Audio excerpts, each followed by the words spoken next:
Okay, let's just dive right in. I mean, we've all seen this incredible leap forward in AI video, right? Models like Sora are pumping out scenes that are just breathtakingly realistic. So much so that you can barely tell them apart from reality. It really feels like we are this close to AI creating entire movies from just a single prompt. But have you ever watched one and just felt like something is a little off? It's always in the little things, the small details. Like the way a person's hand might have 6 fingers for just a split second, or a cat seems to just walk right through a solid table. There's this subtle but always there glitch in the simulation. And these aren't just random bugs. They are symptoms of a much, much deeper challenge for AI.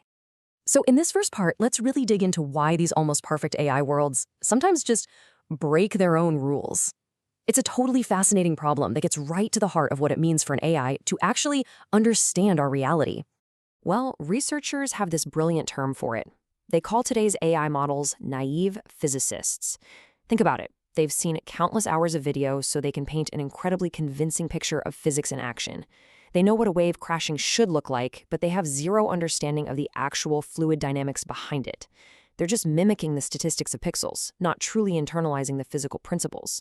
And this lack of real understanding, it leads to some very specific kinds of errors or glitches. We see things like structural hallucinations, where an object's shape just impossibly changes. You get temporal inconsistencies, like a clock on the wall suddenly jumping backward. And probably the most jarring are these violations of causality, where an effect happens before its cause. Or you see objects just morph and pass right through each other. These aren't just visual mistakes, they're complete failures of logic. So, how in the world do we fix this, right? How do we upgrade our AI from a naive physicist to a true world simulator? Well, a brand new research paper proposes a really powerful framework to do exactly that, and they call it the Trinity of consistency. Okay, so take a look at this. This diagram pretty much shows you the entire challenge at a glance. You have the AI's world model right there in the center, and it has to pull in different kinds of data like text and images, and then keep everything consistent across both space and time. This framework, the Trinity of Consistency, is essentially a rulebook for building a believable virtual reality. So let's break down those 3 pillars. First up, you've got modal consistency, which is kind of like the AI's semantic interface to the world. Second, there's spatial consistency, which is the geometric foundation of that world. And third, you have temporal consistency, and that's the causal engine that makes everything move and behave according to rules. If you can get all 3 of these right, well, then you have a true world model. Let's start with that first pillar, modal consistency. This is all about how an AI connects different kinds of information, or modalities as they're called, like text, images, and audio, into one single unified concept. Think of it like this. Modal consistency is basically the AI's universal translator. It has to understand that the word dog, a picture of a dog, and the sound of a bark all point back to the same core idea. Without that, the AI can't possibly understand what you're asking it to do or even describe what it's seen in a coherent way. But getting this right is super tricky. Ideally, you'd want the AI's understanding of images and text to line up perfectly. But as you can see here, that's just not what happens in reality. Visual data is incredibly rich and detailed, while text is way more abstract. This difference creates a mismatch, what the researchers call a modal gap. The AI basically struggles to connect the tiny details of an image to the big, broad concept of a word, and that leads to all sorts of confusion. So engineers had to totally rethink the AI's architecture. Early models used what you see on the left, a dual tower approach, where they process text and images in separate silos. The problem? The 2 towers barely talk to each other. The big breakthrough, shown on the right with the MMDT model, is to create a unified space where information from both images and text can be mixed and processed together right from the start. This deeper interaction is totally key to closing that modal gap. Okay, so let's move on to the second pillar and see how this all builds on itself. Once an AI can link concepts together, it needs to place them in a believable, 3-dimensional space. And this is the challenge of spatial consistency. What this really means is that the AI needs to have internal 3D blueprints of the world it's creating. It has to get that objects have volume, that they occupy a specific place, and that they obey the basic rules of geometry. This also includes really important concepts like occlusion, where one object correctly blocks your view of another one. And this is absolutely fundamental for even basic physical reasoning. A spatially consistent AI understands object permanence, that super important idea that just because a ball rolls behind a sofa, it doesn't just poof, cease to exist.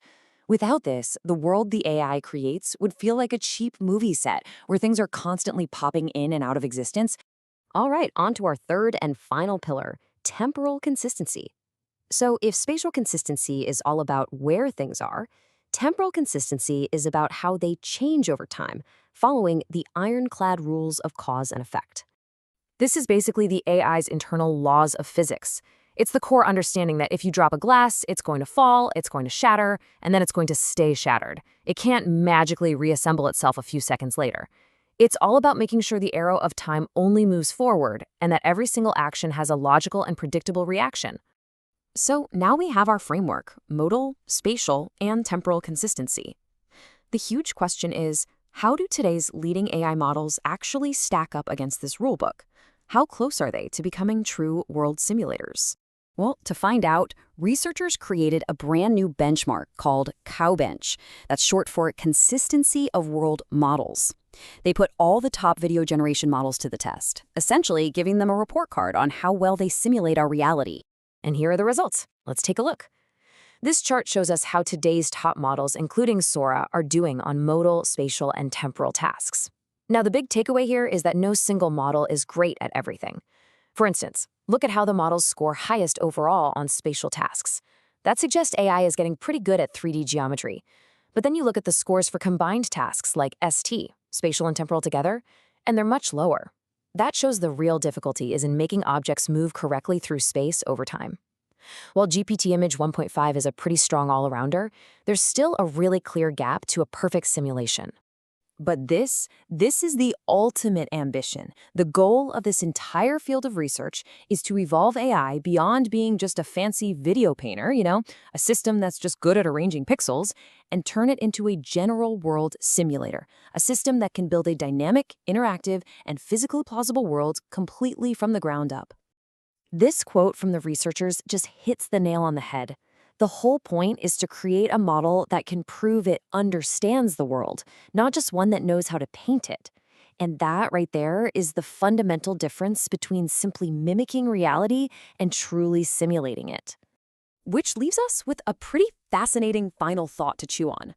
As we get closer and closer to solving this trinity of consistency, are we simply teaching AI to perfectly simulate our own physical reality? Or are we giving it the tools to eventually create entirely new realities with their own internally consistent but maybe completely different laws of physics? Now that is something to think about.